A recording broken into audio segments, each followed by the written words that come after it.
All right. Welcome to the Seahawks Tokadub Podcast. I would like to wish everyone a Merry Christmas, Happy Holidays, Happy New Year. Everything is fucking fantastic on my end, other than the Seahawks. um, I've included a picture of my new puppy. Her name is Sadri. She's a border collie, and she's a great dog. I've recently lost some pets. A lot of pets. They're all old. They're all like the same age, like old pets, and they're dropping like Seahawks fucking playoff hopes. Just dead, dead, dead over and over again. Just fucking failure. Um, so I have a great new puppy, and I'll share a quick funny story. If anyone has seen Home Alone, where the I think it's Harry, the little short guy, he fucking tries to walk up the steps, and Macaulay Culkin poured all the water over the steps. So the steps are slick as hell. They're pure ice. It's like intentionally deliberate ice. And he goes, "What?" And he fucking flies back and falls straight on his ass. Like, fucking, that stunt double should have been paid overtime for that one. Yeah, if anyone remembers Home Alone where the bandit just flies off the stairs and falls on his ass or falls on his back, that's basically what happened to me the other night trying to walk my dog in this fucking ice field. My neighborhood's like a big circle and it gets very cold, very frozen. And one of our houses has like a little like water runoff that like comes down from the hills and like goes across the sidewalk. Apparently, I should have paid more attention to that because I fucking ate shit, busted my elbow.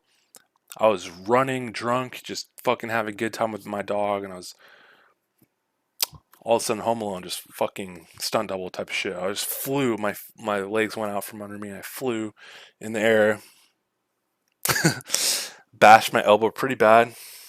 I think if I bashed it any harder, it would have shattered and like caused severe damage, and I probably would have need rehab.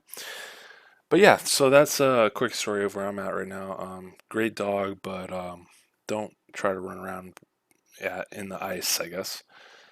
So this is about the Seahawks, and I'm at a place where it's going to be hard to. Where do I start? I feel like I need to start with my predictions, and I don't mean to say that I was genius or fucking in any way special, or if anything, I was um, pessimistic but with some kind of um, statistical or empirical like data behind my predictions. So if anyone's on Seahawks.net, you could dig up these old forums on that website. I'm Tokadub on that website, and there was a forum. There was a thread that said predict the Seahawks record, and I think I was the only one who predicted 7-10, 7 wins, 10 losses. I'm pretty sure everyone else in that thread at least picked 8 plus wins. So that will be my starting point for this podcast. Is just that I predicted a 7-win season in the off season. This was before we even.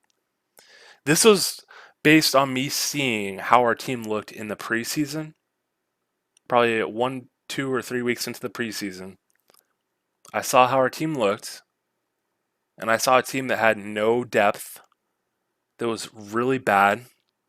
I saw all the other NFL teams, their preseason rosters were kicking our ass.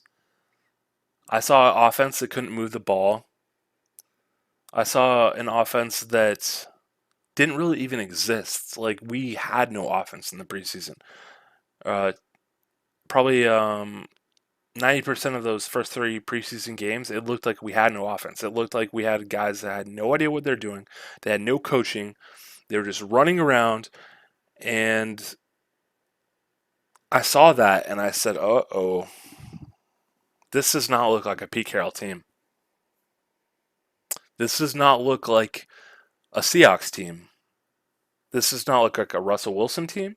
It does not look like a Bobby Wagner team. You could list even X players. It does not look like a Earl Thomas team. It does not look like a Cam Chancellor team. It does not look like even a Max, or what was his name, Maxwell, or Brandon Browner. It does not look like anything like that. We look soft. We look slow. We look undisciplined. We look untrained. We looked pathetic. We looked fucking pathetic in the preseason. And yes, I was aware that our starters mostly weren't playing. But just looking at our fucking preseason games, I knew right away something's wrong here. This is not a Pete Carroll team. This is not a Russell Wilson team. This is not a Bobby Wagner team, etc., etc. This is something new. This is something unacceptable. This is something sloppy. This is something disgusting. This is something that I do not want to see. And that was all obvious to me in the preseason. So I was looking at these games and I was like, what am I watching here? I know it's not our starters, but if you have a good team, you have good depth. If you don't have good depth, if you have no depth in your roster, you're one injury away from being fucking missing the playoffs. Or you're one injury away from losing your division title, and then you have to go on the road for the playoffs. This is not a game. Well, it is a game, but it's not a fucking fun game if you're an analyst. If you're trying to analyze the Seahawks, it's not a fun game. You have to look for these weaknesses, you have to accept them, and you have to analyze them, and you have to project what does this mean. And what I saw from the Seahawks in the preseason, I projected a 7-10 season, and that might be optimistic. I think they might be a 6-11 team right now. Think about that. 6-11 Seahawks with Russell Wilson and Pete Carroll. I never thought I would see this day.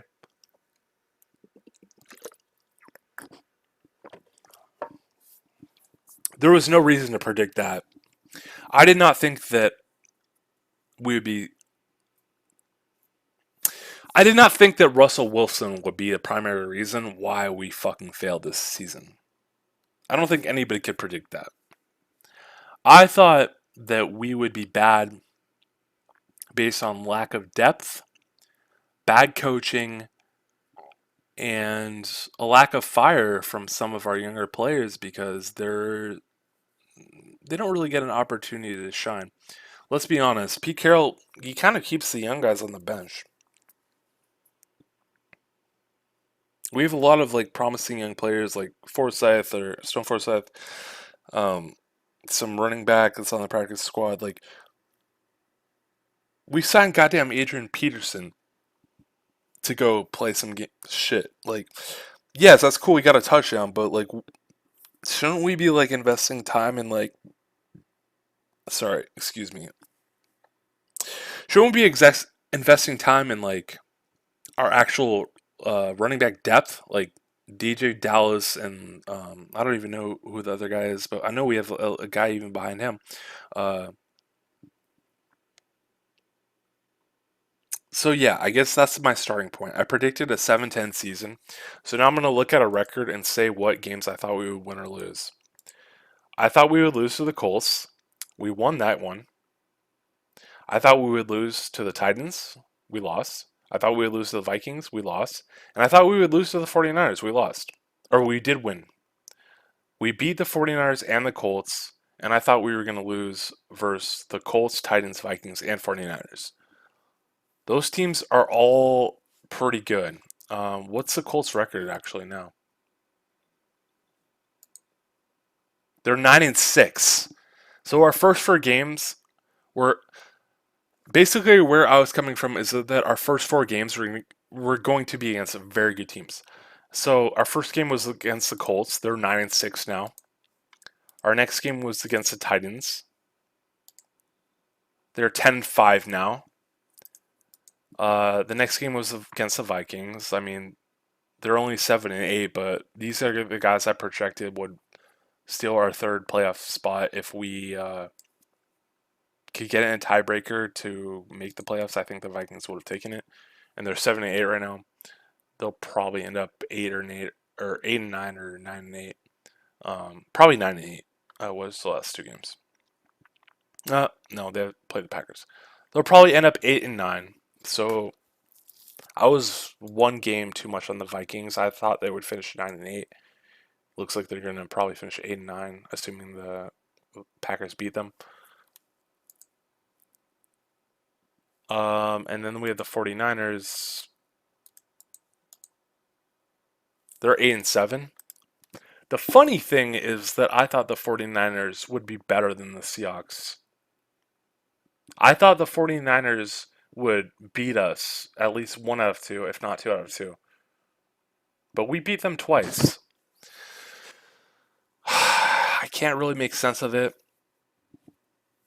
It does not make a lot of sense. I thought the 49ers were going to be really good because they were one of the most injured teams in NFL history last season. I thought this season that they would be better than us. And I mean, their record is better than us. We're 5-10. What, they're fucking 8-7. Wait, what? Are they actually? Oh yeah. Okay, never mind.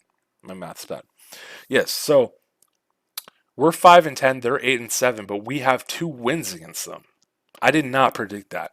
So when I predicted 7-10, I thought the 49ers would win 1 or 2 games against us.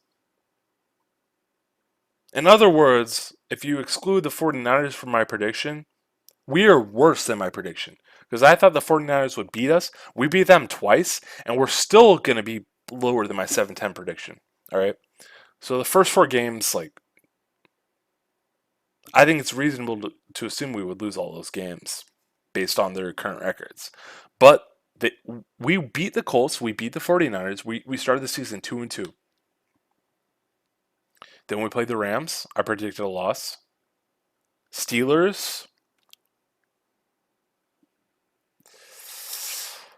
I think I might have predicted a win on that one, but we lost. 23-20, close game. Saints, I predicted a loss, 13-10. Jaguars win, 31-7. Packers lost, 17-0. Cardinals lost, 23-13. I predicted a win against Washington, but we lost 17-15. I predicted probably a loss against the 49ers, so we won that. Win against Texans, loss against Rams. I did predict the loss against Bears. I actually did. That's on the Seahawks.net. I was like, that's a tough call, but I think we're going to lose to the Bears. And we lost by 1 point. So, and then we have 2 games remaining. So let's see. What did I actually get wrong? I think I made a concession in the first 4 games, even though I thought all the 4 of those teams are better than us, even though clearly I was right. Their records are much better than us. I made a concession. We'll probably win one of those first 4 games. So that's 1 win. I thought we would beat the Steelers. We didn't. That's 2 wins. I thought we would beat Washington. We didn't. That's 3 wins. Then we have the Texans, Lions. I must have predicted we would win one of the 49er games. So, yeah, long story short, I predicted we would get 7 wins. And right now, it looks like we might get 6. I don't even know if we'll beat the Lions. Who is their quarterback? Oh, it's Goff, right? Fuck. I honestly think the Lions might beat us, man. Hot take. I think the Lions might beat us. What's the NFL stats on this one? What is Goff's fucking stats right now? If he has good stats, I think they're going to beat us. No joke. 3,000 yards. 17 touchdowns, 8 interceptions. No, he's not that good. But then again, he's right next to Heineke, and Heineke whooped our ass. Or Heineke. He's also above Lamar Jackson, Baker Mayfield, and Russell Wilson in yards. But Russell missed some games, so.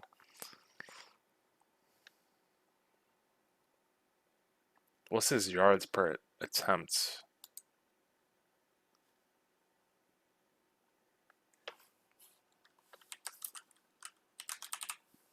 .5 yards per attempt. That's pretty bad. I think Wilson's much higher than that, isn't he?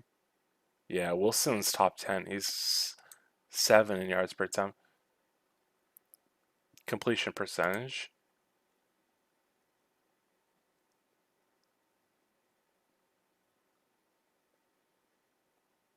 Kyler Murray is almost 70% completion percentage. Wow. Joe Burrow is almost like 69.9. Damn, what the fuck? So Aaron Rodgers is only ranked 6 in completion percentage. Garoppolo is 68. And then you have Matt Ryan, Mac Jones, Herbert, Goff. Goff has 67% completion. Wilson, where is Wilson? What? Wilson is only 64.9% completion. What? Is that a career low? That sounds like a career low to me. Or like a career like below average. Wilson, Pro Football Reference. Let's see. Maybe I'm just tripping. I mean, 65% is not bad, but I feel like that's.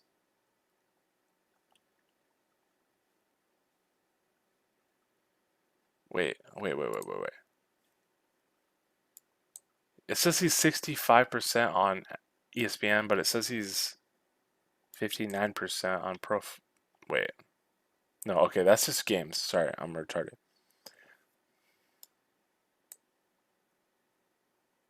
Okay, so yes, he's 64.9% completion rate.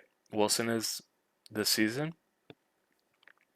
Last season, he was about 69. The season before that, he was about 66, 65.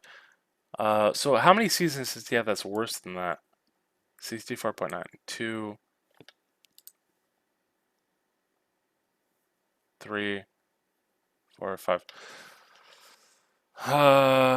Yeah, so that's about average for him, actually. It seems really bad, though, at this stage of his career. I feel like at this point, he's become more reliant on accuracy and precision because he's not scrambling. He's not making freakish plays where he fucking evades like 3 or 4 defensive ends, or he's just not the same player physically. So I would expect his completion rate to be higher at this point. This is the worst completion rate he's had since 2017.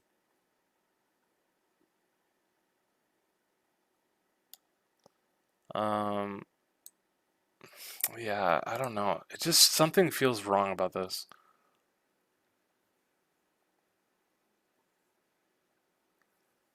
And this is also he's under 100% passer rating. He's 99.4 passer rating. Um,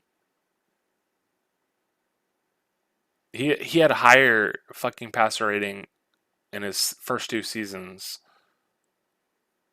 He was 100 rating in his rookie season, 101.2 rating in his Super Bowl winning year, 95 in his 2014 where we lost the Super Bowl. So somehow his passer rating is lower than his first 3 years in the league. That's not good. There's no way to sugarcoat that. Why is this passer rating lower when he needs a higher passer rating because he's less athletic. So let's look at how many rushing yards he had in those first 3 seasons, because that was a big part of his game. His first season, he had 489 rushing yards with an average of 5.2 yards an attempt. That would like lead the league in actual running backs. Like 5.2 yards attempt is fucking historically, like, running backs do not do that. That's basically a quarterback type of thing. His second season, he had 539 yards for a 5.6 average. His third season, he had 849 yards for 7.2 average. So that third season is probably why he got away with a lower pass rating that season, because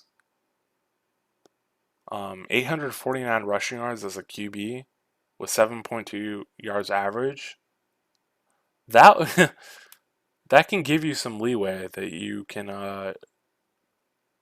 have the lowest pass rating of your first 3 years, but it's still he's a very dangerous player. 7 2 point yards attempts. That's like almost like a first down every time he runs the ball practically. I mean, that's fucking ridiculously efficient. And then we get to this season. So in 2014, he had 849 yards rushing. This season, he has 154 yards rushing. I believe that's... Well, it's definitely by far the lowest of his career.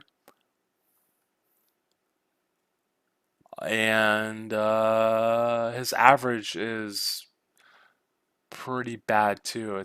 His average is 4.7, but that must have been a few broken plays mixed in with like fucking innumerable sacks, man. Like Wilson is just getting sacked left and right. May God have mercy on his soul. There's no saving him. He's just gonna get fucking wrecked. He can't throw the ball away, and he can't escape shit anymore. I don't know if that's the coaches or if Wilson has just lost his drive. He's lost his will to win. He's been married to Sierra and this fucking little soft, pardon my French, but pussy ass lifestyle, man. You don't marry a girl like Sierra and like stay hard. I think Wilson was hard when he entered the league. I think he's a fucking fairy puff, like a little flower puff today. And nothing he's done this season will convince me otherwise. He plays like a complete fucking bitch. And this is coming from a guy who predicted that he'd be top 5. I thought he was top 5 best QB in the league, like his first or second season. So I was never on the fucking Andrew Luck is better than Wilson train. I was never on the fucking RG3 was better than Wilson. No. I thought Wilson was the truth. Well, excuse me. Let me not use that term because I do not like that term, the truth. I do not like that. I think that's fucking stupid. I thought that Wilson was really good from his first season. Even his first loss to Arizona, I was like, shit, I like this guy. I like it. Even though we lost that first game against Arizona his rookie season, I was like, wow. I think this guy's really good. I see the spark. I see his focus. I see his will to win. I see his potential. I think we almost did win that game, actually. It was if I remember correctly, it was a fun game to watch. But then we have this season, 154 rushing yards. Like, what the fuck, dude? That's really not very good. That's not good. We're 15 games in, so I know he's injured, but I don't care if he was injured. His production running was about 10 yards a game. We had 15 games, he has 154 rushing yards. His production running was 10 yards a fucking game.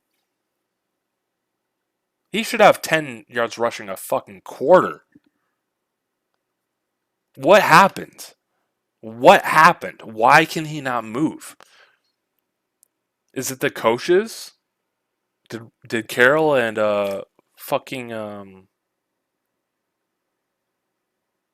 Waldron just, God, it's hard to even remember Waldron's name. He's so fucking bad. I'm already like moving on. Did Carroll and Waldron just say, "Hey, you need to stick out in the pocket to see if you can actually be a pocket passer"? And they just threw out half the game plan of play action and all of his strengths, like scrambling and like making plays. Like they just threw that out the window. They're just like, "We want you to sit in the pocket behind our bad um, our offensive line is not good at pass protection, but we want you to sit there and eat it."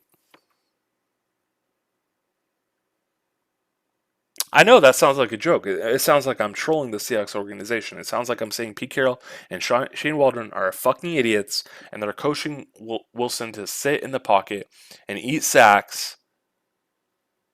But I'm not joking. That's how bad this team is. I literally do not know what the coaches are telling him. It does seem like they're not telling him to improvise. It does seem like they're telling him to hand the ball off and play action.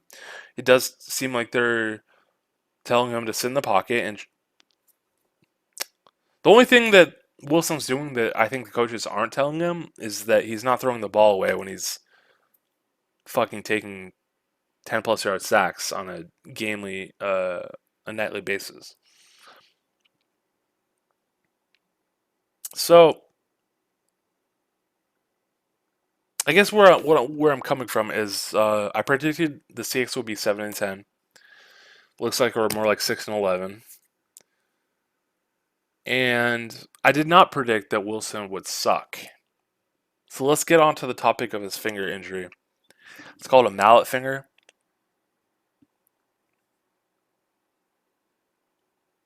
I need to take a shot before I even try to explain this because I'm not a doctor, but this could be the end of his career.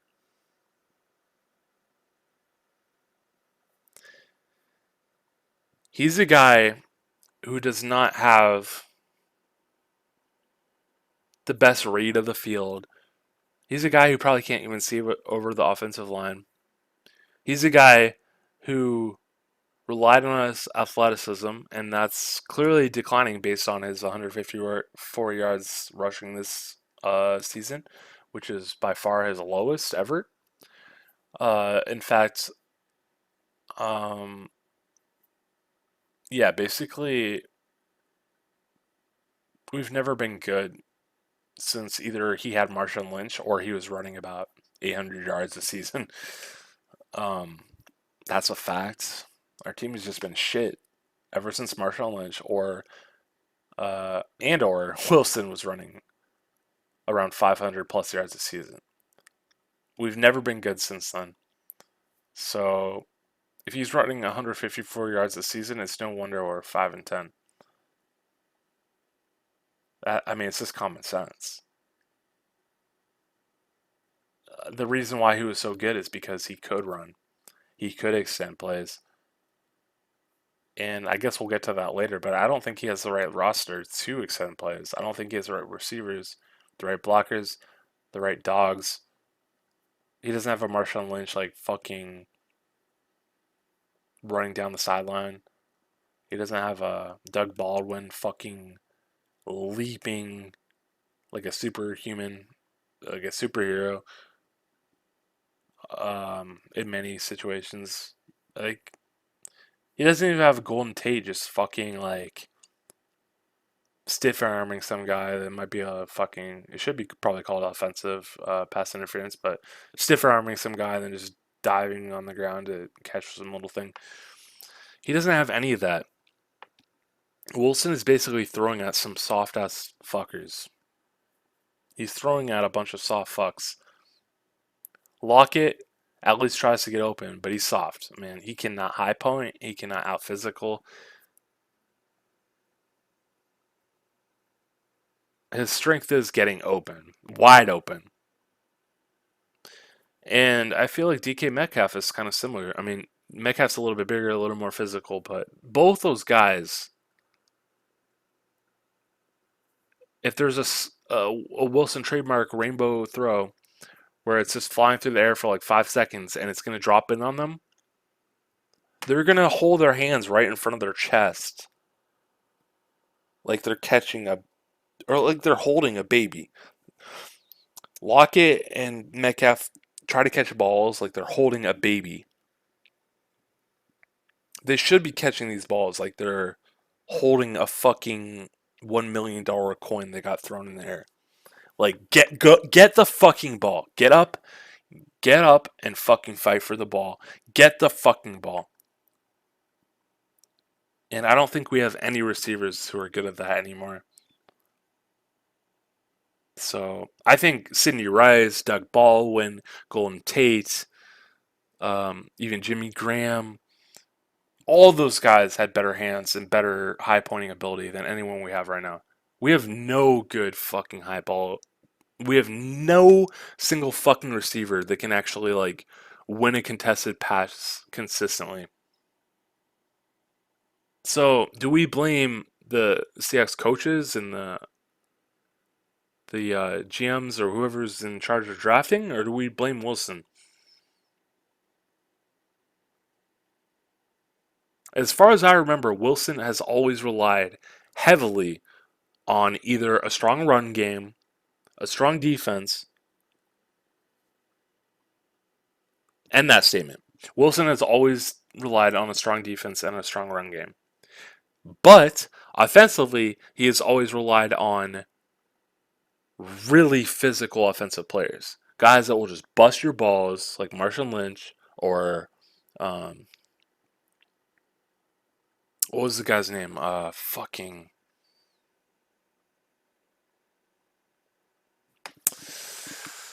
You guys all know who I'm talking about. He was a dog for like a season or two, and then he just got destroyed.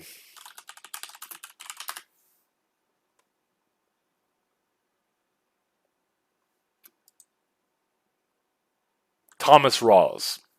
He always had a guy like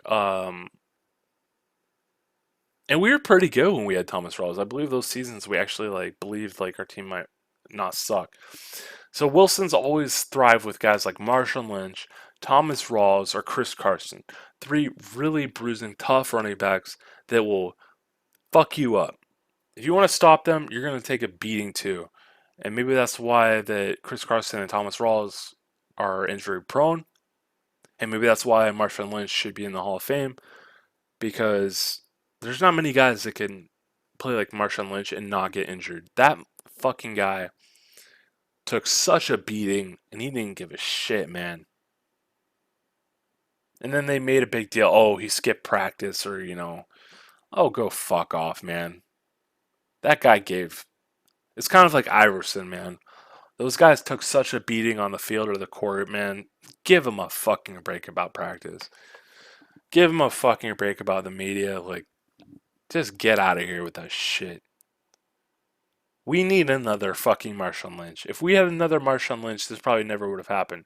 But now we're in a situation where we have Chris Carson, a neck injury, chronic. I think he has a lot of like leg injuries too. So we're in a situation where we have no running back. Rashad Penny, he looked good in a couple fucking games where we have nothing to play for. Well, let me look at our schedule. Did our opponents have anything to play for? The Bears, I think, missed it, right? Yeah, the Bears had no chance to make the playoffs. And the Texans had no chance to make the playoffs. So Rashad Penny had 2 good games against teams that have no chance to make the playoffs, and he's injuries prone as fuck. He has a good yards per attempt career average, but he's got a fucking terrible yards per game. Like, if you assumed he was healthy since we drafted him, he's probably one of the worst fucking picks in NFL history. He's a first round pick, and He's averaging probably like a few yards a game practically. He's a complete fucking bust. I don't think we can go forward with him unless it's like the minimum contract. I would not give him. Well, okay. I think someone else mentioned this. If he has incentives, if you give Rashad Penny a minimum contract, like the lowest you could actually pay him, and then give him incentives, maybe he can do that. But you don't give him like a good deal. Like Chris Carson's deal was 10 times more than what Rashad Penny deserves, and Chris Carson couldn't even make it through the season, which was also expectable. So how are we getting in this situation where everything is expectable, everything is predictable? Um, well, maybe not everything. I mean, I think I'm one of the only people that thought we'd be 7-10.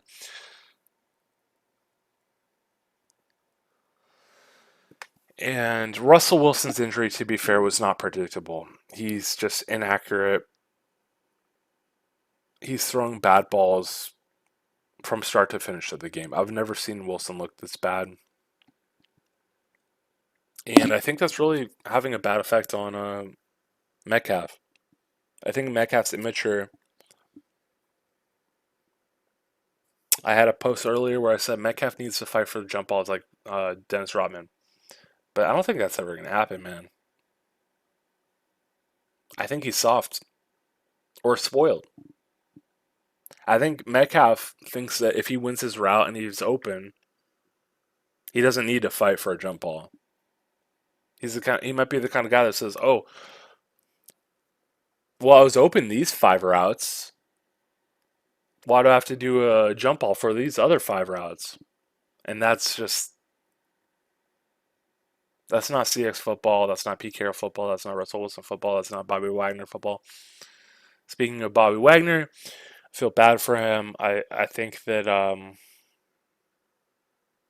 well, let me be clear. When I predicted a 7-10 season, it was not only just because of our preseason performance or lack of any kind of looking anything other than a fish flopping around dead out of water about to die. It was because we did not sign KJ Wright. As soon as I saw that we were not signing KJ Wright and we looked that bad in the preseason, that's when I predicted 7-10. A 7-10 record. Yeah. I just don't think you hold on to Wagner without letting him play with KJ Wright. Those guys are like the peanut butter and jelly in the sandwich. Like, I really don't think Wagner can be good without KJ. I don't even think KJ would want to play in the NFL without Wagner. So that was a shame. It was a damn shame. And I think it hurt us pretty bad. I mean, everyone talks about how we can't defend screen passes, screen plays, and that was KJ's specialty. I don't know. I need to drink a little more to try to specify what I'm saying, but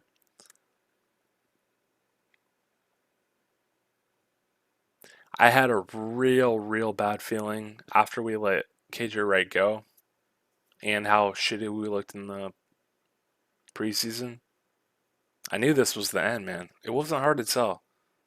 I mean, there was no reason to believe we'd be good. We already fucking sucked really bad in the playoffs for like since 2014. So why would we think that we can just let KJ go and we can look like complete trash in the preseason? And we know all of our drafts are shit, complete shit. Why would we think? I don't know. I don't understand why people thought we'd be good. I really don't get it. Maybe someone can explain it to me, but there's no single part of my mind that thought we would be good this season. Nothing. There was not one single fucking reason to believe we'd be good this season. We fucking fired the best offensive coordinator we've ever had in many statistical categories. Schottenheimer scored the most points in Seahawks history, and he's the only guy that had uh, two wide receivers that broke franchise records. Lockett, the most receptions. Metcalf, the most yards. And we were on fire. That in the beginning of that season, we looked like the best um, offense in sliced bread. Like we looked like unstoppable. We looked people. That's last season is when people are saying, "Oh, fucking Wilson's gonna be MVP." Look at this. Look at this. We fired him. We fired that coach just because Wilson could not adjust to the defensive schemes. That was our solution. We took something good. And I don't give a fuck if anyone disagrees with me. A lot of people think Schottenheimer was bad, but fuck off and give me one statistical evidence that he was bad. Because every statistical evidence is he's the best or one of the best offensive coordinators the Seahawks have ever had. In terms of points allowed, in terms of points per season, he's the best in franchise history, which is about 40 years. So why don't you step back, shut the fuck up, and give me one goddamn reason why Schottenheimer was not good. Because I have not heard one good reason other than like speculation or just random people being fucking idiots just saying stupid shit. I have not heard one good reason why Schottenheimer was the problem. You know who's the problem? Was Wilson and Wilson and Wilson and Wilson and Wilson.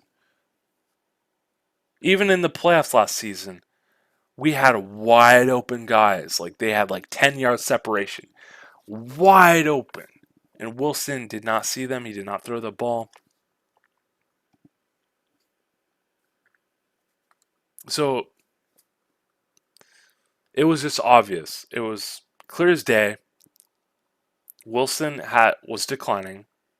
He no longer had the athleticism, or he was being coached not to use his athleticism. And he just... I'm going to have to take a shot before I go on with this. This is harsh, but so true.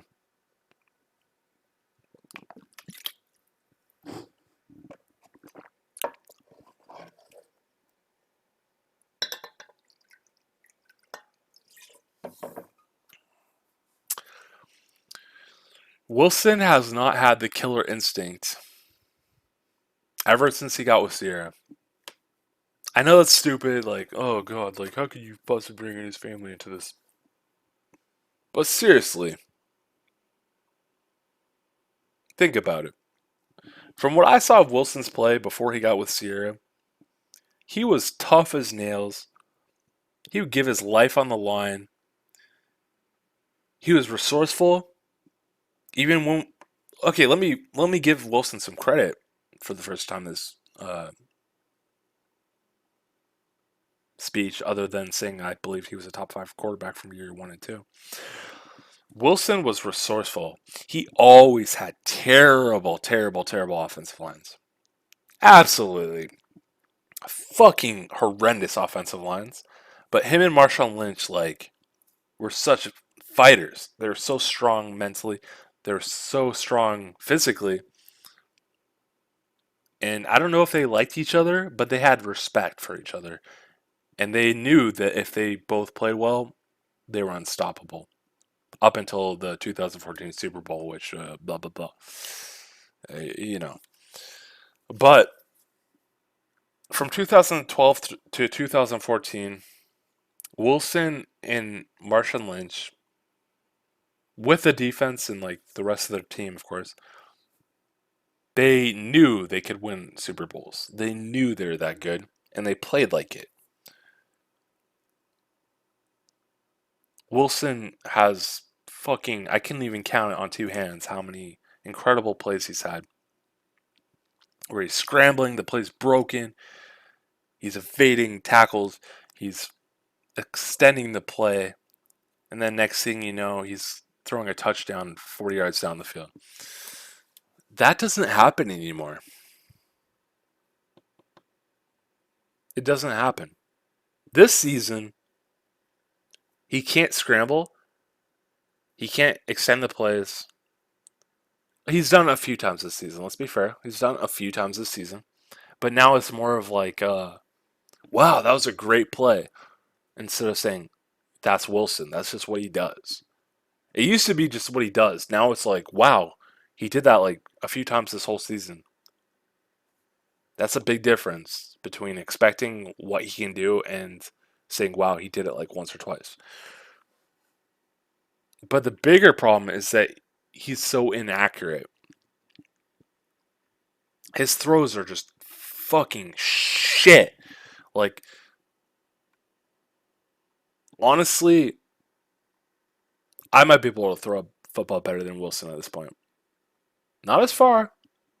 I don't think it's far. Like he's got a good arm. Like I don't think I can throw it as far as him, but for those little short throws where he's just throwing 5 yards over Metcalf's head, or he's just throwing 6 yards to left or right of where it should be. Like, what the fuck is that? I've never even played college ball, but I think I can throw a ball better than that. No joke. Like, it's not rocket science to throw a fucking football. You look at your target, you release the ball, and something you've done 1,000 times in your career or in your life, tens of thousands of times if you really practice a lot. It's not rocket science, man. Just put the ball on the spot.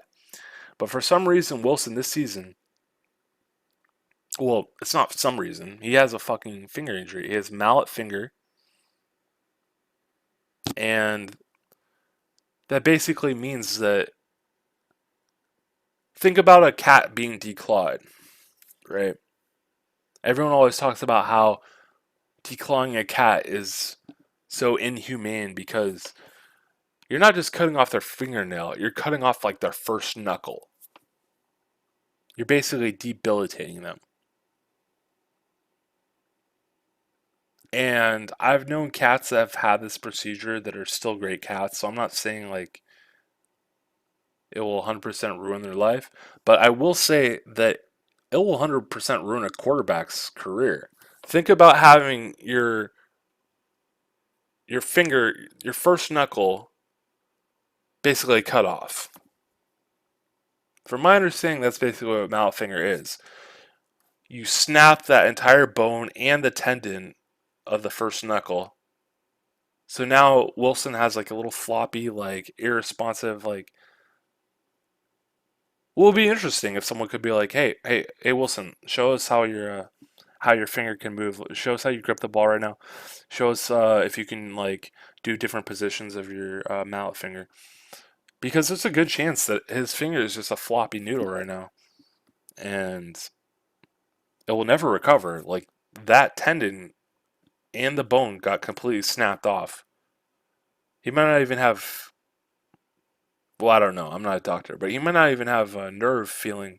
Like, his nerves might even have been cut off. Like, he might have no feeling in that last knuckle of his finger. He might have no touch. So, I'm not a doctor, but I think it's pretty clear that that mallet finger has turned him from being a top 5 quarterback to being a below average quarterback. So I guess let's go to a new phase of my podcast. Let's go to what are we gonna do in this off season? What the fuck are we gonna do? So if you're like me and you think that Wilson is now a below average quarterback after his injury, where do we go from here? I'm gonna take a shot and just think about it because it's not an easy question, and there's no easy answer.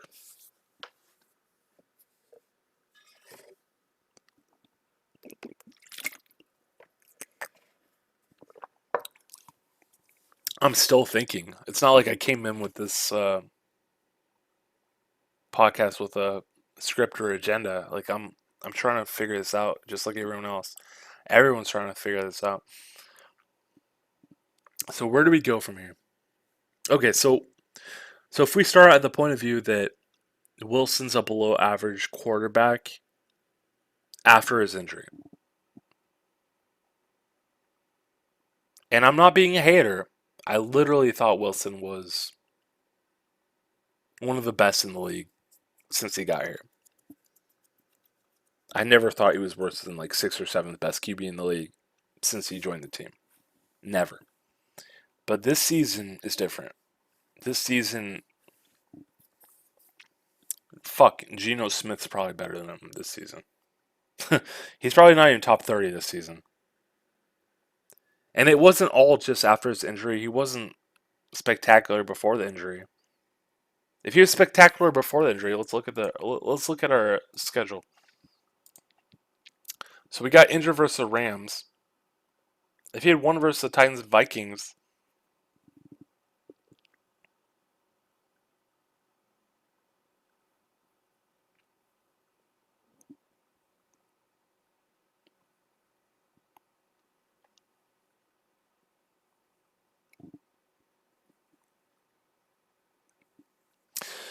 yeah, I mean, he got injured pretty early in the season. That was game 5.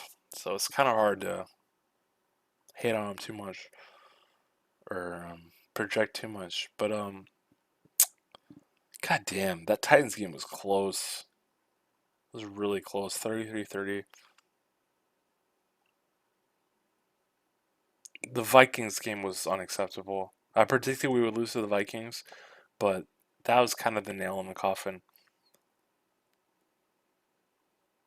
Shit, I don't know. And then he missed the next 3 games, 2 losses, 1 win.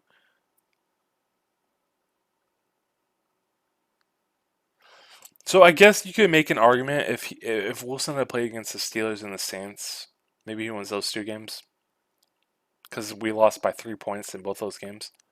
So that's fair. I think that's fair. If Wilson had played against the Steelers or Saints, I mean, because those are the next 2 games after his injury against the Rams.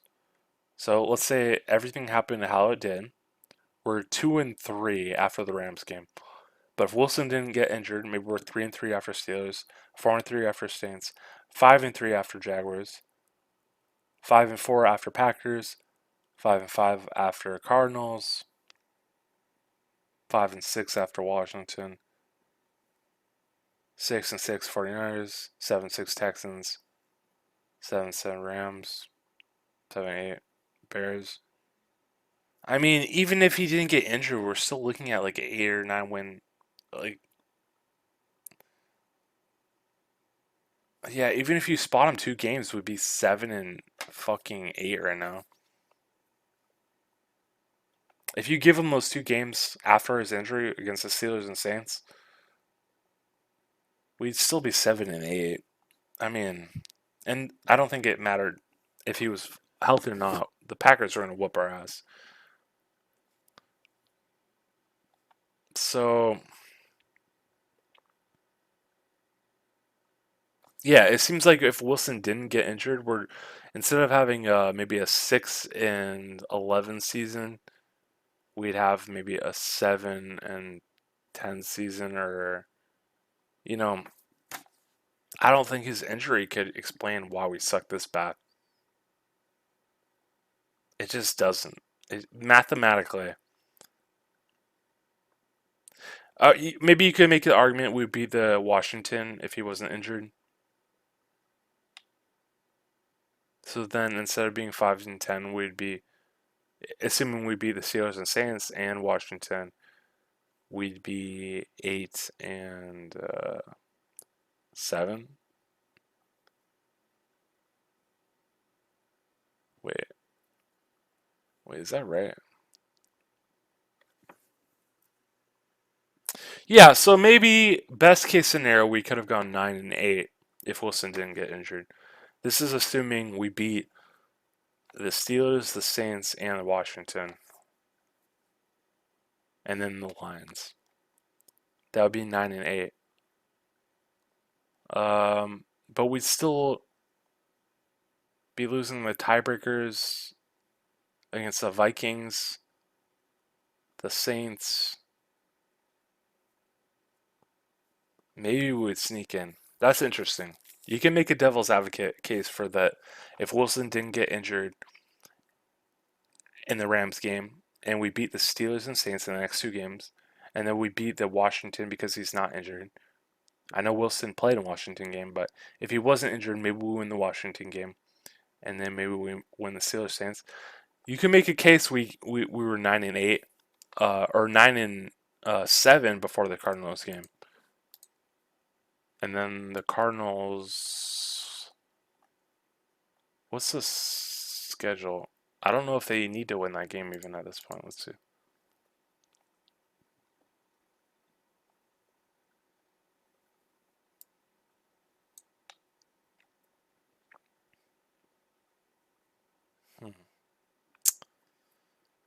Yeah, the Cardinals are kind of in a position where they might not even. They're 10-5, and everyone else competing for their wild card spot is either 8 or 7 wins. That's awkward. Is this really happening? Is it possible if Wilson didn't get injured, we'd actually make the playoffs?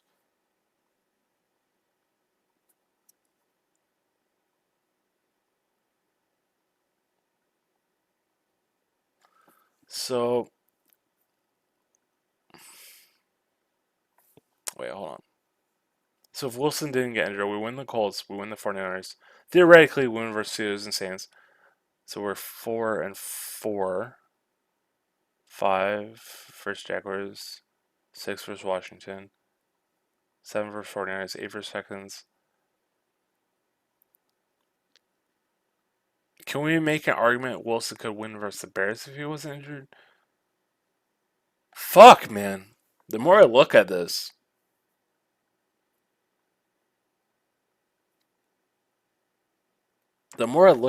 we might have actually. All right, let's not give Wilson the benefit of the doubt. Let's just say, like, reasonably. So he's 2-2 before the Rams game. They lose 2-3. Steelers and Saints. They lost both those games by 3 points. Let's say he wins one of them.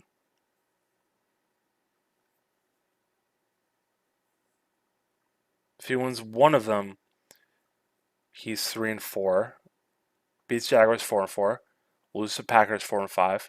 Loses to Cardinals 4-6. Beats Washington 5-6. Beats 49ers 6-6. Beats Texans 7-6. Lose Rams 7-7. Beats. Okay, we got to give him the benefit of the doubt if he wasn't injured. Beats Bears 8-7. Beats Lions 9-7. And then play the Cardinals. Who, the Cardinals, if you look at their schedule, they might not need to win. It looks like they're. It looks like no matter what results happen, they're still gonna have this same playoff seed because they're like 2 games ahead. Are you kidding me?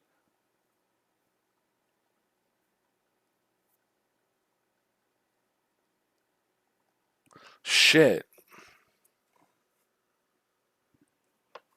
I did not expect to find this result, but what I'm seeing is that we are way closer to making the playoffs than I thought. If Wilson wasn't injured, if we just beat Washington and the Steelers or Saints,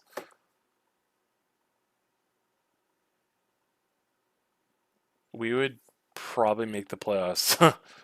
Wow. Wait, am I tripping balls? What are these standings? Like, what the hell?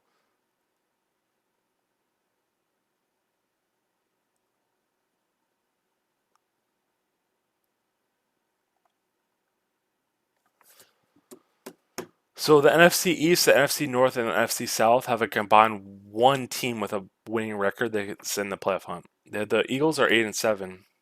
That's surprising to me. I thought the Washington would be ahead of them. So there's 8-7 Eagles, 7-8 Vikings,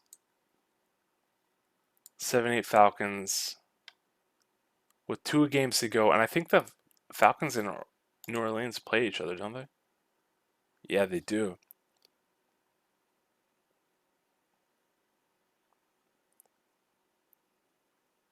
So the best they could go is 9. But the Falcons, what's their other game?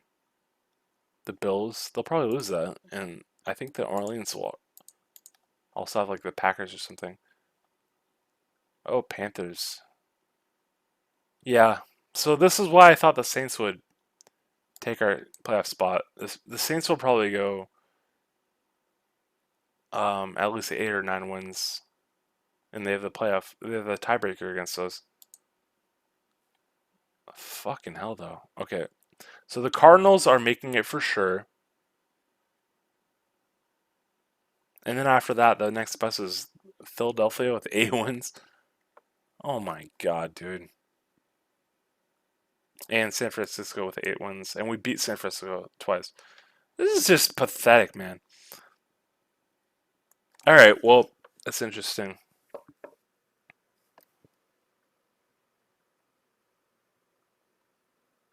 I'm just letting that like reality set in a little bit.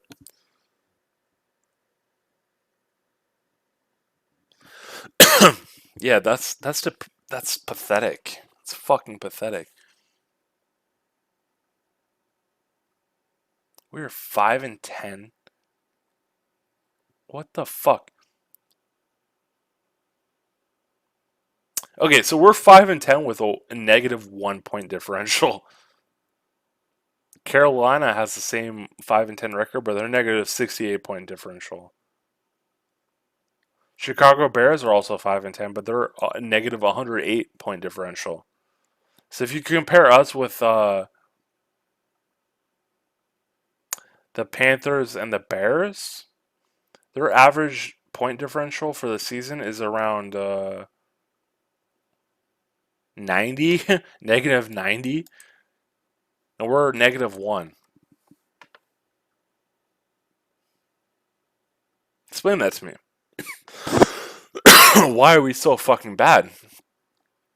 If our point differential is fucking dead even, why are we 5-10?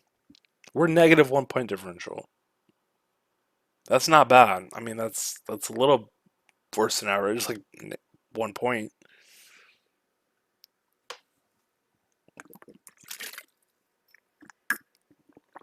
Oh man,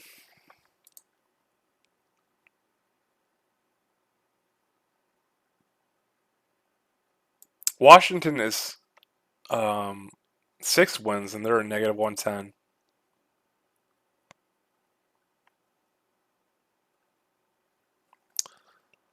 The Raiders are 8 wins, they're negative 71.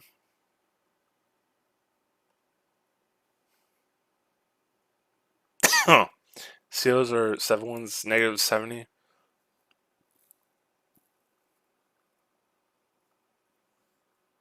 Dolphins are 8 wins, negative 10. We have by far the worst point differential to record ratio in the league. For some reason, we are keeping the games close. We're winning games big. We're losing games big.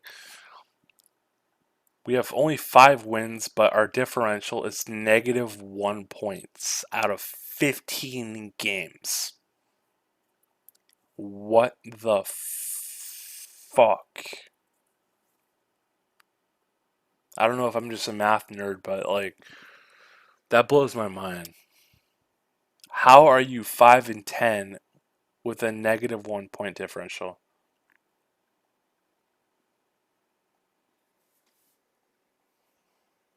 Yikes.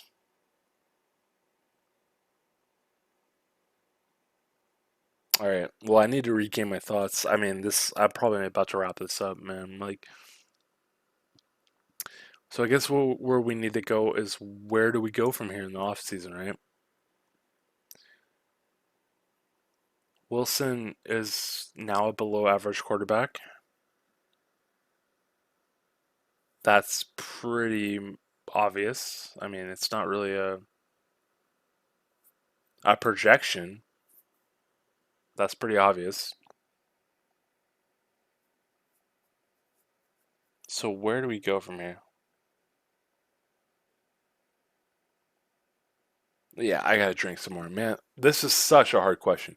The brightest, the best, the best of the best of the best in the entire NFL, like all of their scouts and coaches and analysts, I bet they're having the same fucking brain fart that I'm having right now. Where do you go from here? You have one of the most winningest coaches and quarterback combinations in NFL history. I think Wilson has more wins than any quarterback who's played his amount of seasons or games in NFL history. Carroll is a fucking perennial winner. He's a he's a great reputation. He built a culture. He pumps up his players. The question is the question is not whether Pete can still pump up his players and like do what he's always done. The question is, does it work anymore?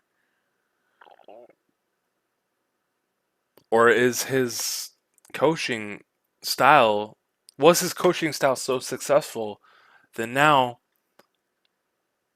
it just doesn't work? It's like well, let me take a drink, but it just doesn't work anymore. Like it's as if you're playing rock paper scissors and every time you do your move on as Carroll, they do the move that counters you. That's kind of what it seems like. It seems like no matter how good what his plan what used to be, or how good his scheme used to be,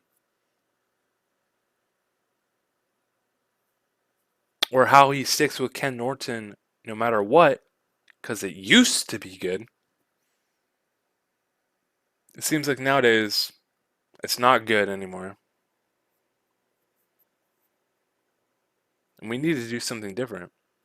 I'm not sure if Pete Carroll is willing to do something different. One thing's for certain, Ken Norton needs to go. Because he's literally doing exactly what Pete Carroll wants him to do. Ken Norton's not really the defensive coordinator. Pete Carroll is. Ken Norton is doing exactly what Pete Carroll wants him to do. Maybe once in a blue moon, Ken Norton calls a play that works, like calls a blitz package or something, or calls some kind of like trick play, like kind of a disguised blitz type of thing. And if he does, then maybe Pete Carroll should let him do more of that. But there's no fucking doubt in my mind that Ken Norton is not wearing the pants in our defensive scheme. Pete Carroll is.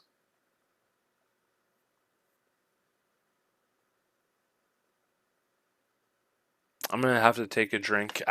Fuck, this is so hard. It's so hard to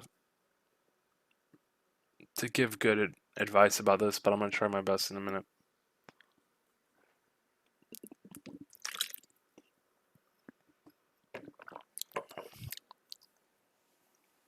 Okay, so I predicted we would have a 7-10 season based on our preseason play and Wright being not re-signed. I forgot something else I predicted. I predicted Jamal Adams would get fucking injured. I predicted Jamal Adams would have a chronic injury problem the entire time, the rest of his career. I predicted Jamal Adams would be injured all the time for the rest of his career.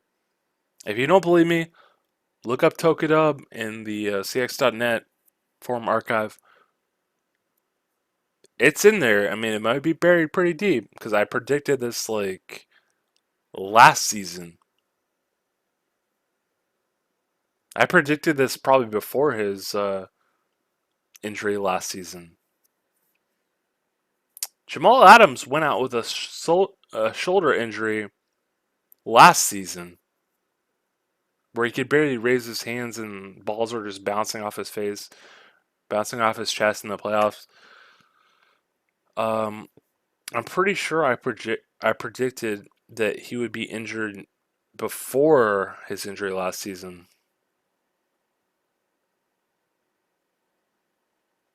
And so I sure as hell predicted he would be injured this season. Basically, I said that well, I got to take another shot for this. I mean, this is dropping a bomb on Pete Carroll's whole franchise, or his. This is dropping a bomb on Pete Carroll's entire legacy. If you believe me on this take, Pete Carroll fucked up so bad that it's unforgivable.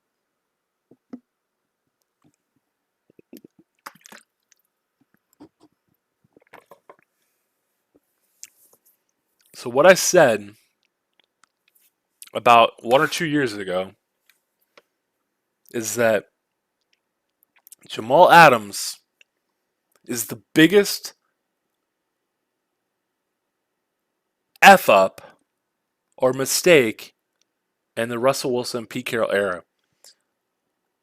What I said 1 or 2 years ago, I gotta clarify that it was 1 or 2 years ago because it's not just that we suck right now. To me, it was clear as day. Almost since the trade. Almost since the trade. I think it took me a few games of watching Jamal with the team to confirm it. But around the time the trade was made, I was under the impression of the following statements. Jamal Adams is overrated. Sorry, I hit my mic. Jamal Adams is overrated. Jamal Adams is overpaid. We traded our entire future away for a guy that is not much better than his replacement in our scheme. What was part of the trade? We traded a safety in that trade. I'm too drunk to remember.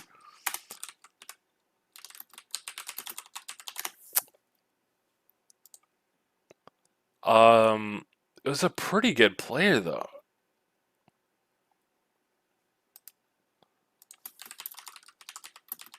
It was a fuck.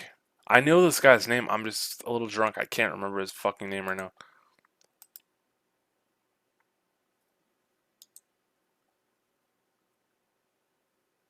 Yeah, Bradley McDougall. Oh my god. So we gave them 2 first-round picks and a third-round pick and Bradley McDougall. Are you fucking crazy? Are you insane?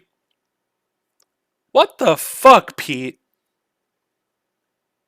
You're goddamn batshit crazy.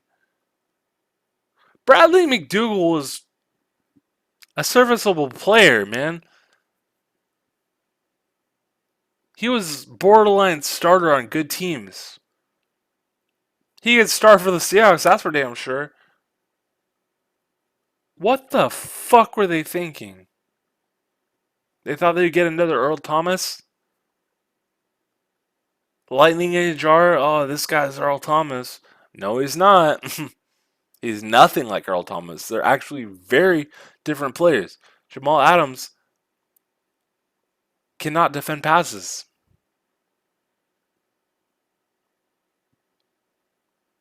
The only similarity between these players is that both of them can, if they're trying to make a tackle, they can make the tackle usually. But Jamal Adams isn't even good at that. He's so injured that his goddamn shoulders. He throws his shoulders into people and then he injures his shoulders. But his arms are so fucked up from his injured shoulders that he can't wrap people up. So it's like So it's like he's injuring his shoulders because he has bad tackling form, but he doesn't have good tackling form because of his injured shoulders. So it's like this guy's a complete fucking disaster, man. He's a brittle boy. He's a little fucking gingerbread man who's just gonna snap in half the first time he has contact. And for example, nobody even knows what the last 2 seasons when Jamal had season-ending injuries. Nobody knows what play he got injured on. I've not heard one person who said, "Oh, this is the play he got injured on." No. For all we know, he didn't even fucking get injured. He's just a pussy who pretends to play hard, and then once he gives up, he's like fucking pretends to have an injury. He probably had a fucking injury the whole season. He probably fucking hurt his shoulder in the first game. And that's why every time he tries to tackle someone, he looks like a fucking dolphin out of water, just fucking leaping. Just fucking leaping at people, just fucking throwing his shoulders. How many times has Jamal Adams wrapped someone up on a tackle this season? Every single goddamn time he's leaping like a goddamn dolphin head first, just trying to hit him with his shoulders. Seems to me that he had a goddamn injured shoulder all season, and once he realized that we weren't making the playoffs, then he was like, yeah, I'm hurt. Fucker played like he's hurt all season, man. He played like a fucking piece of shit. I hate Jamal Adams. I'm sorry. I'll be the first to say it. I fucking hate that guy. I'm the best in the nation. Oh, really? Then why does Pro Football Focus rate you like 100 in the league out of safeties? Like, you're not even the best on a team. Like, you're like best out of backups almost. You're not even the best out of backup safeties according to Pro Football Focus. Get the fuck out of here with that. I'm the best in the nation, you piece of shit. I know Jamal Adams would kick my ass in a fight, but I want to fight him for fun. If I can get one good shot on him before I get knocked out, like, yeah. That guy is a piece of shit. He's a horrible human being. I fucking hate Jamal Adams. He's so fucking... He's so stupid. He's just, like, very low IQ. I feel like he's, like, around 60 or 70 IQ. Like, I feel like he's pretty much special needs. Like, I think he's actually mentally challenged. And I have nothing against mentally challenged people unless it's we're paying them 2 first-round picks, a second-round pick, and Bradley McDougall. And Bradley McDougall was, as far as I can tell, Bradley McDougall was a little bit better than Jamal Adams in our scheme. Honestly.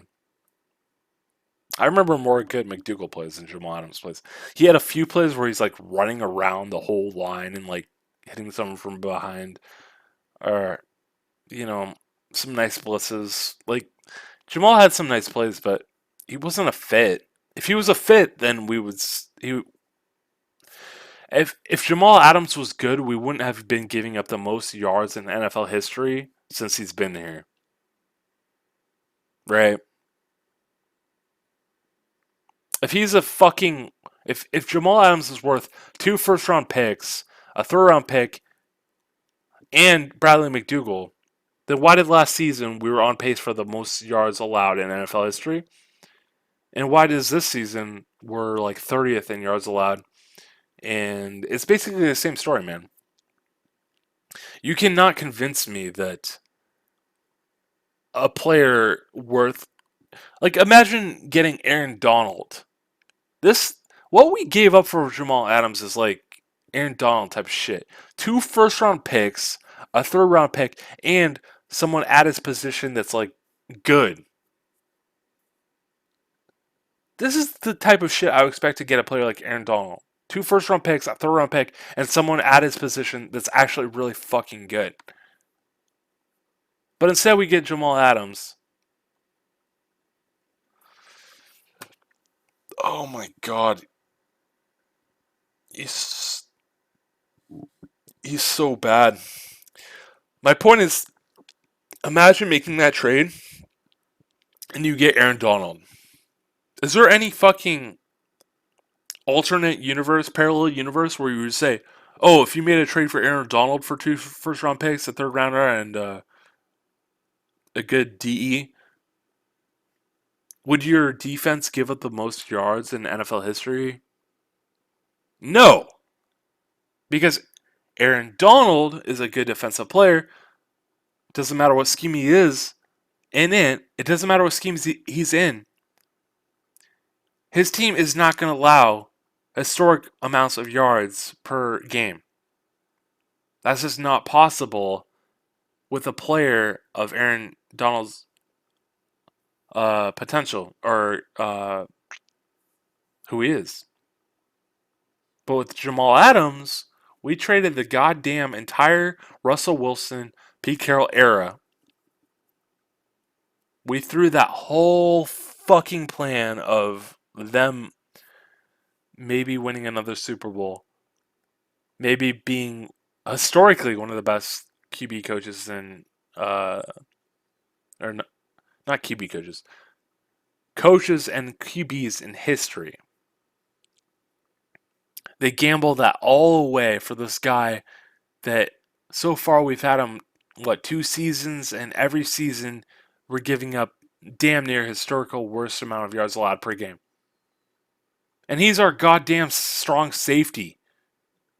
He's the guy in the middle of the field.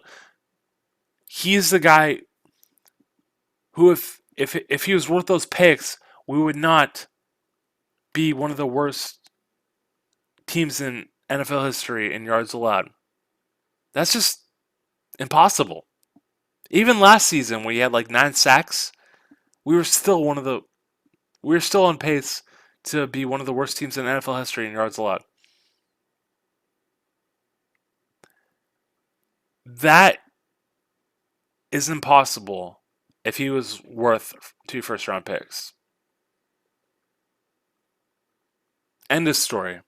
You're not going to convince me otherwise. It was a bust. Our team is a bust. Wilson's injured now. So where do we go from here?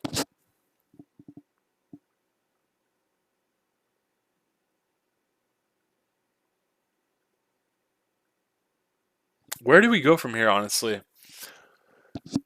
I'm trying to think. Okay, so Bobby Wagner has to go, or he needs to be restructured just because he's too expensive. That's obvious. I like Bobby Wagner, but he's too expensive.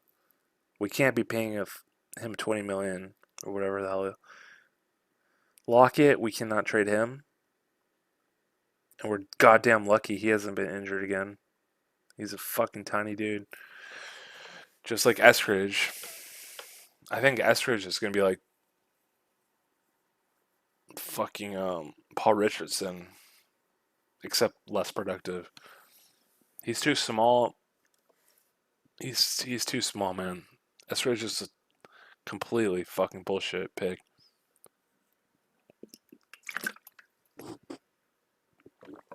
I think Paul Richardson. Well, this is a good question. Why did Paul Richardson not succeed? He had some phenomenal catches even as a Seahawk. Why did we not throw the ball more his way? It almost seems like Wilson kind of has his favorites, man. And right now it seems like he's not favoring Metcalf. I can't think of any reason why Paul Richardson didn't fucking have a... I think he might have had an 800-yard season. Probably not. That sounds very good. Let me look it up. Shit. I don't think he had an 800-yard season. If he did, Jesus, that was actually really good.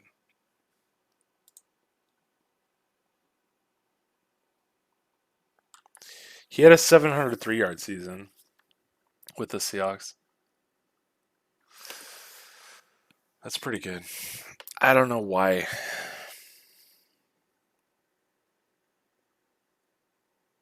Oh, it doesn't matter. What matters is why is Wilson not connecting with Metcalf? Why is he not connecting with Disley? Why is he not?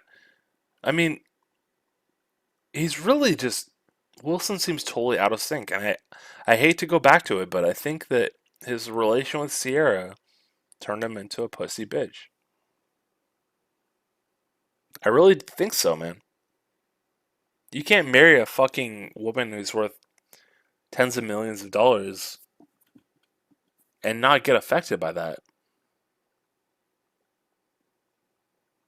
She thinks he's okay. So here's what it is: Wilson's wife Sierra thinks she's just as important as him. So all of his priorities are not priorities anymore. When he used to be married to a normal woman, he could actually focus on the game, focus on his craft, focus on development, focus on studying. But now, when he says he's doing that, I don't believe him anymore. I do not believe for one goddamn second that Wilson is studying like he used to.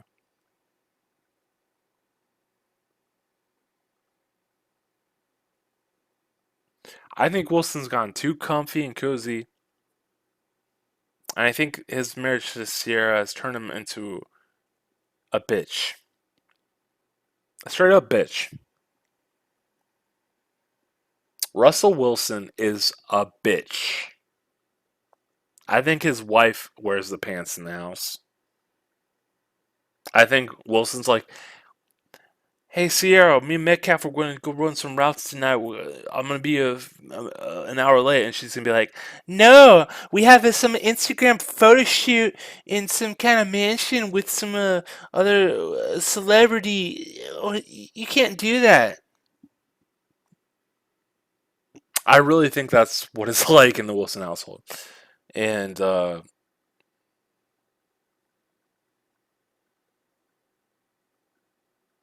yeah, I mean, I feel bad for him, man. I would not want to marry a woman like that.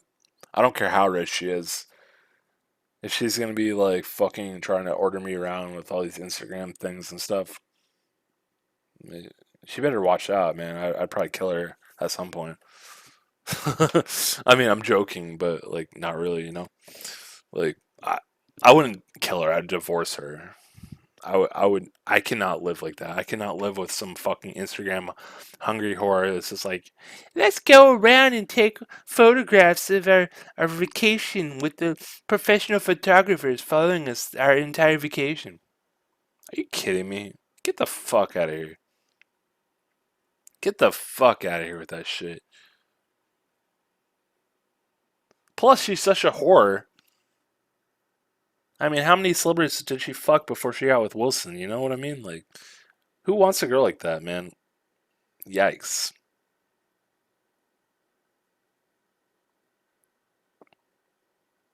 I'm just saying. Uh, she's not even that hot. I mean, she's slightly above average, but she's not my thing. Like, she's kind of, I don't know. Yeah, I don't like her. I really, I don't like her physically, but I hate her even more because of what she's doing to Wilson. She's turned him into a fucking monster. So this off season, we're probably going to see some kind of situation where they go to New York or some fucking hmm, yeah, I don't know what other big market they could go to.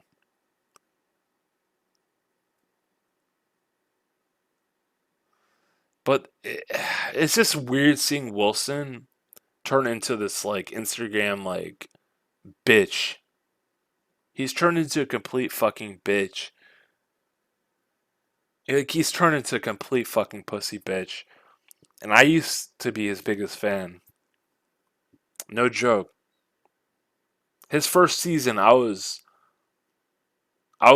in the forefront. I was like, dude, Wilson's really good. Look at his efficiency. Look what he's doing. Look how he scrambles. Look how bad his offensive line is. Look how he's making plays. Look how he's fighting for his team to win. Look how Uh, his rookie season, like arguably, we probably should have won the Super Bowl that year. Like if it wasn't for Bevel or whatever the fuck happened that first half where we scored 0 points, we're down 0-20. I was a huge Wilson fan, but ever since he got with Sierra, he is his game is not the same. That rhymes. Game not the same. His game looks more like a fucking pop star. It looks like Sierra is playing football. This motherfucker Wilson cannot. Has he had one clutch fucking game this whole season? It looks like Sierra took over his brain and she's throwing the football, man. This guy has no killer instinct. He can't throw it away when he's getting under pressure. He can't escape pressure. It's just goddamn embarrassing, man. So I think we need to actually evaluate what we do this offseason. I think I made my point clear that Wilson sucks now. I don't want Wilson on the team anymore. I just don't. If you think about how bad an influence Sierra is and how ever since he got with her, we never win a playoff game. Have we won? Maybe we won one playoff game since he got with Sierra. At most. Like, that's being generous. Like, I think we might have won one. When, before he got with Sierra, he was the kind of talent we should be winning at least 2 playoff games a year.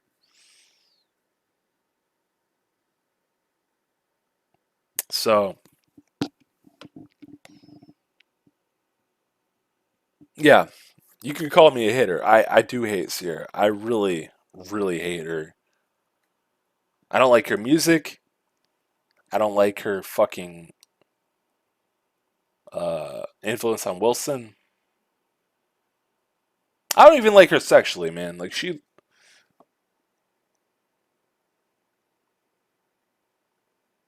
if I went to a bar and saw her, she'd be like number 3 or number 4 probably. She's not my type. She just looks like a stuck up, prancy bitch that's very alpha and is gonna like try to control my life. But I guess Wilson likes that kind of thing. He likes being the sub. Fuck. She probably wears a fucking strap on. Fucks Wilson. Maybe that's why he got with her. He likes being a little sub bitch.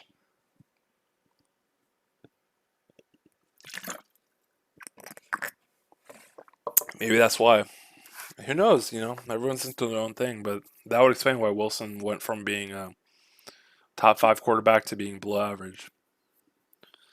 If you're just letting your wife peg you in the butt all day, that could explain a lot of things. So now where do we go from here?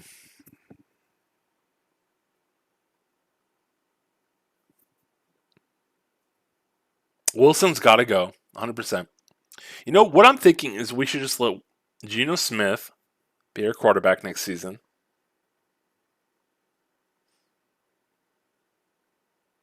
We got to cut Wagner. Oh man, it's so bad. It's just there's really no way to do it. There's really no way to do it.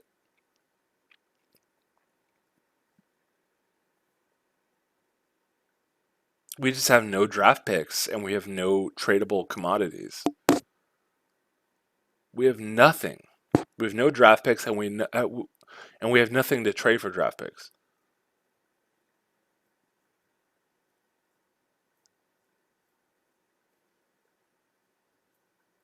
God, it almost seems like we need to like tank. It almost seems like we need to like go 0-17 next season, so we at least have like a first round draft, and then we can get a quarterback. We're in trouble, man. I guess I should end this stream because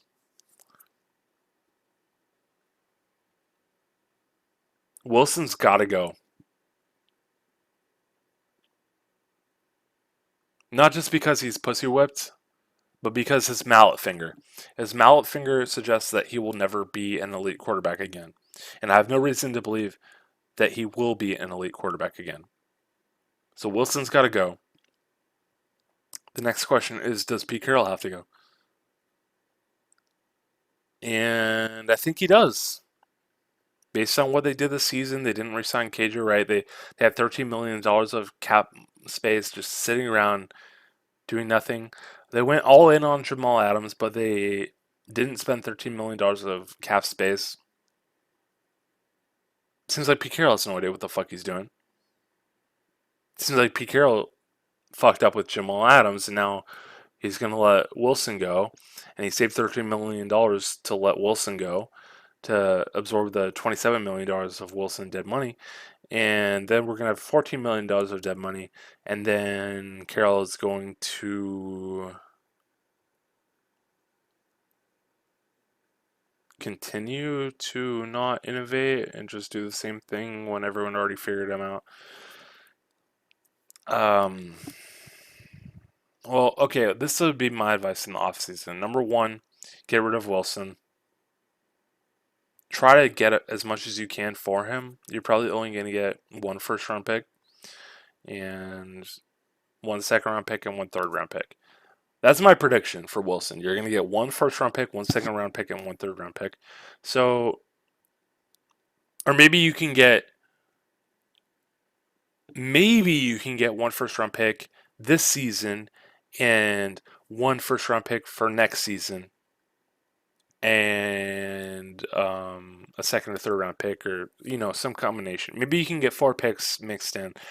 One first round pick this season, one first round pick next season, and then like a third or fourth round pick this season. That I think would be the best case scenario. So you'd want to do it with a team that sucks. So your first round pick next season is good, and maybe you can draft a quarterback, because there's no good quarterbacks this draft, as far as I know. I don't study quarterbacks, so maybe there is the next Russell Wilson in this draft. Maybe there is the next Patrick Mahomes. Maybe there's the next, It's very possible, from my point of view, that there is a hidden gem in this draft. But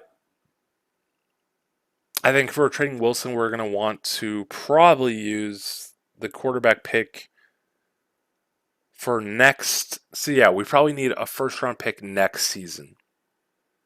Maybe we don't even get a first round pick this season, but we probably want a second round pick this season, at least a first round pick next season, and then like 1 or 2 other picks mixed in. I don't know. That sounds reasonable to me. I know a lot of analysts have said that they think that we're going to get 3 first round picks. You're fucking bonkers, man. Even before he returned from his injury, I think you're fucking batshit crazy. You're insane. There's no way anyone ever would have given up 3 first round picks from Wilson this season. Like, he's old. No. Everyone's seen his potential. He's not worth 3 round picks. No.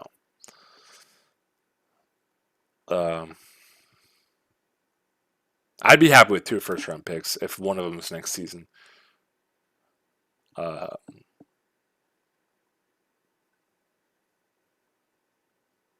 I'm not sure if we'll even get that. We might get 1 first round pick and like a few other picks. But I think we need a first round pick next season. I don't know. I mean, I'm not a draft expert, but I'm just saying I don't think it's not looking good. Everyone who thought we'd get 2 or 3 first round picks, like, no problem.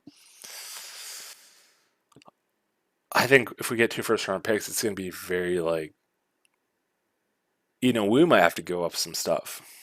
We might have to give up like Jordan Brooks or Diggs or something. Like, they're probably going to want something from us to even give us 2 first round picks at this point. That's my opinion. Don't hold me to it. I'm not good with draft or anything like that. I'm just good about the Seahawks, I think. And judging by how worthless Wilson is with the Seahawks, that's why I'm saying what I'm saying. And then, so we got to get rid of Wilson. Hopefully, we get 2 first-round picks, best case scenario. We got to get rid of Wagner, or he's got to sign like he's got to go from like 20 million to like 5 million if he wants to stay. I think I don't think that's gonna happen. Um,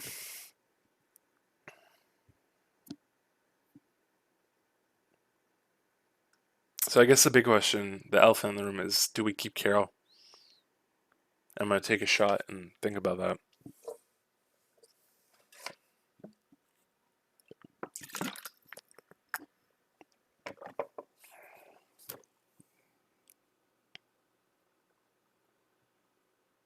I need to take another shot, man. Like, well, baby shots, little baby shots, little baby stiffer.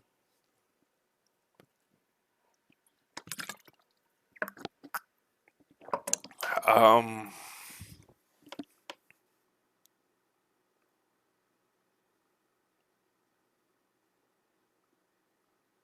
fuck. This is a tough one. I'm gonna take another little baby shot. I. This is fucking really difficult. Everything else I've been pretty fucking conclusive about, but when it comes to Carroll and Schneider, it's fucking hurting my like.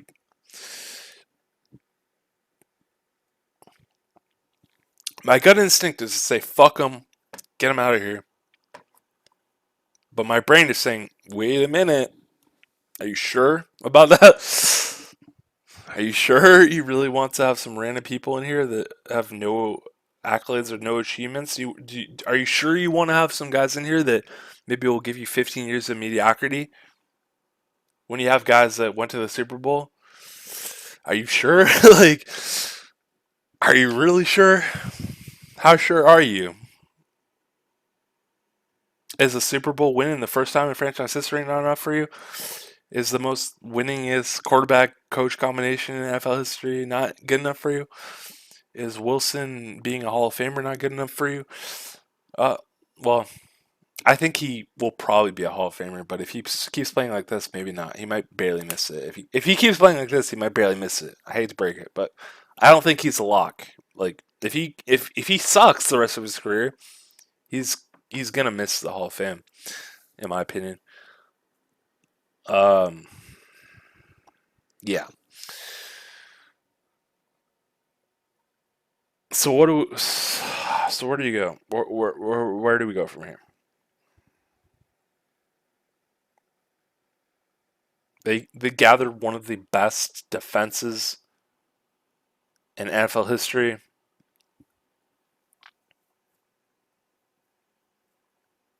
The Legion of Boom. They're gonna remember the Legion of Boom like they remember the '80 Bears, the '80s Bears, which I was born in '87, so I don't remember the '80s Bears, but I know about the '80s Bears. Okay, so I think the Legion of Boom will be in that same kind of category of one of the best defenses in NFL history, and they could play highlight after highlight after highlight. They could put out a 3 hour documentary of how our defense played from 2012 to 2014, and make a big fucking like the Michael Jordan Netflix documentary. Except we don't win every time. Like that's how interesting and good our team was. We had so many good characters. I could totally see that 2012 to 2014 doing a Netflix thing like what Jordan did with the Bulls. Um, Not because they want to. It's not because they're intentional. It's just because that's how fucking good they were, and that's how interesting they were. In some ways, it was more interesting because they didn't win every goddamn season, pretty much. They actually only won 1 out of 3 of those seasons, which I think is really depressing. They should have won at least 2, man. I mean,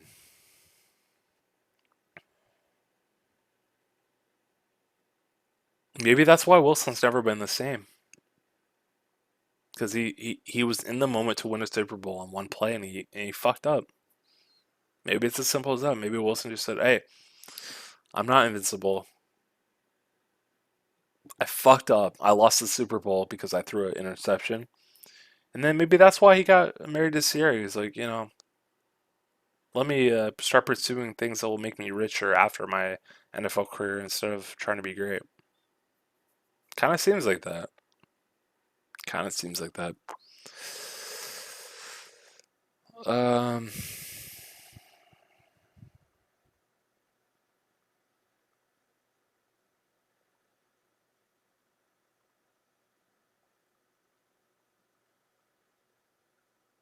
all right. Well, I guess I got to make up my mind. This is a long cast. At the end of the day, I think we got to get rid of Wilson, get some new picks, restructure some shit, and I think Carroll Schneider are better than their replacements would be. I think we got to replace Waldron. If we can get Shoddy back, I'd be okay with that. But I think if anyone we got to get rid of is it's Waldron and Ken Norton. Get rid of those two. Get some really fucking good, really spare no expense. Get rid of Waldron and Ken Norton and get the best. No expenses spared. Get the best available assistant coaches for our defensive coordinator and offensive coordinator.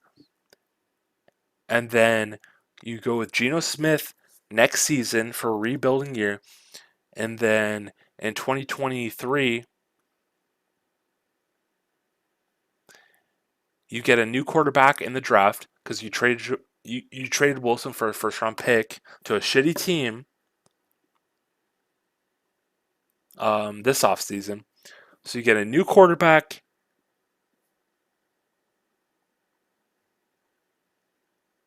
Or, if some crazy shit happens, who knows? After this next season, if we have like a really fucking nice organization, who knows? Maybe you can pick up Aaron Rodgers. Maybe you can pick up Dak Prescott. Maybe you can pick up. Um, I mean, it's not likely, but if you get rid of Wilson, anything's possible. If you get rid of Wilson, who knows?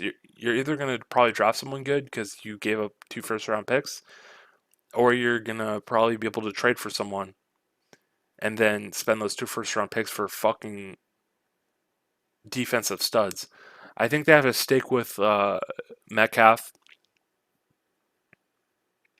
I would stick with Joe Everett. I would stick with Lockett, but we have to stick with Lockett. I would get rid of Swain.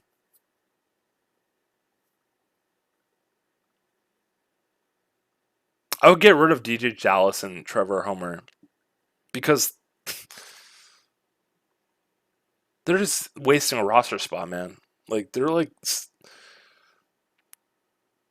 the fact that they're on our team just shows weakness. Just get someone who can actually play like regular downs, not like specialty like freak players. Get rid of these fucking like scrubs. Get rid of DJ Dallas. Get rid of Trevor Homer.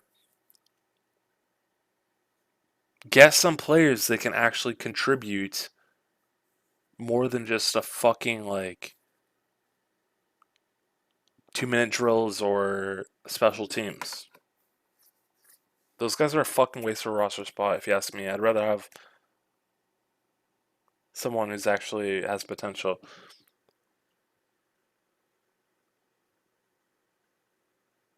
I mean, maybe they have the potential, but